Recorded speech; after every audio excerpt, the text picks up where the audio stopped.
Welcome to the second part of the video. Okay, in this video, what we've done so far is we reduced this to a solvable circuit, a 6.109 ohm, and a 5 ohm resistor in series. Right? We found the one current.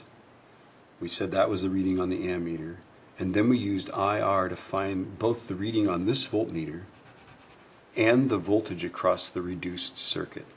Now in this video we're just going to look at that reduced circuit. So let's redraw this a bit. Right? We've got a battery, your average 8.227 volt battery, right? Which is also, by the way, I stored that in E. Let's just check this. There it is, right? Okay. And then we've got it connected to an 11 ohm resistor. Right? And then we have it connected to a 2 ohm resistor, right? And then a 3 ohm resistor. And then this is a mess here, right? Another resistor.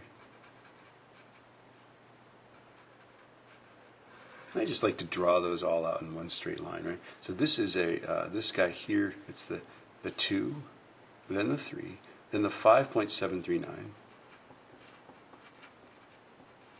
right? Which is, where did we store that? That's A, right? Okay, and then this guy here is the 3 ohm resistor there. Okay? Now, if you look, there's an ammeter right in front of the 11 ohm. This is the 11 ohm, right? There's an ammeter there. And if you look, all I've done is I've redrawn this part of the circuit, but I've drawn it simpler. I've ignored everything on this side because we figured that out. Okay?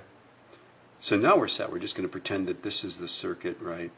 There's a voltmeter across the 2 ohm here, right?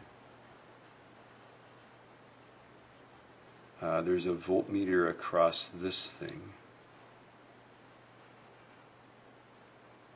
right? And then there's an ammeter right in here. Okay? So let's figure out this current here. This is a parallel circuit here. So this current here, A2 is, we'll put it right here. Okay? A2 is just V over R, so that's going to be this voltage here, 8.227 divided by 11 ohms, right? So that guy divided by 11 is 0.74, I'll just say 0.748 amps. Ta-da. You know, there it is, right? Okay. And then we've done that one. I think that's all there is there, right? And now we can go in here and we can figure out what this current is, right? This current here, that's going to be this guy. Okay. So that current, I'll call this I of the 2 and the 3 and the blah, blah, blah, blah, blah, right? Okay. That is going to be V over R, right? Which is going to be 8.227 volts divided by, well, 2 plus 3 plus 5.739 plus 3. Right, that's a 9.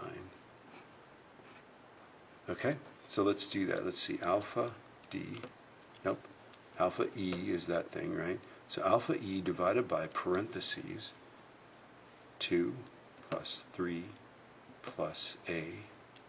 This is alpha A, right? Okay.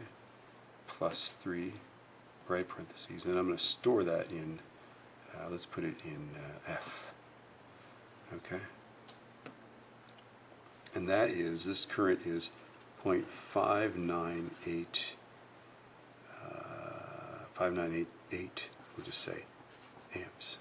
Okay? So that's my current down this whole thing here.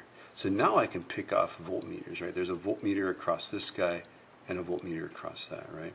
So V2, this guy here on the 2 ohm run, V2 is IR, right? Is that current there, 0.5988 times 2 ohms, right? Because it's across the 2 ohm resistor. Okay, so this current here, which we stored in F, right, times 2, right, 1.198 1.198 volts, right? That's our V2. And now we're going to find V3, which, by the way, is the resistance across the reduced part of the circuit. You see that? Okay, so V3 is IR, is our 0.5988, right? Okay, times this resistance here. Well, the resistance of this whole mess is 5.739. Right? Okay, so this is our value for, this is F, I believe, alpha F, right? And then alpha A is that value there, right? So let's go alpha A times alpha F. There we go. So this is 3.436 volts, and this is going to be our key voltage for the next video. Right? Let's store that just for fun in G. I think we're on G right now. Okay? So that is our value there, and that is our letter G. Okay? Now, in the next video, what we're going to do is we're going to look at just this part here. All of this part, and we're going to use this voltage to analyze it. Okay?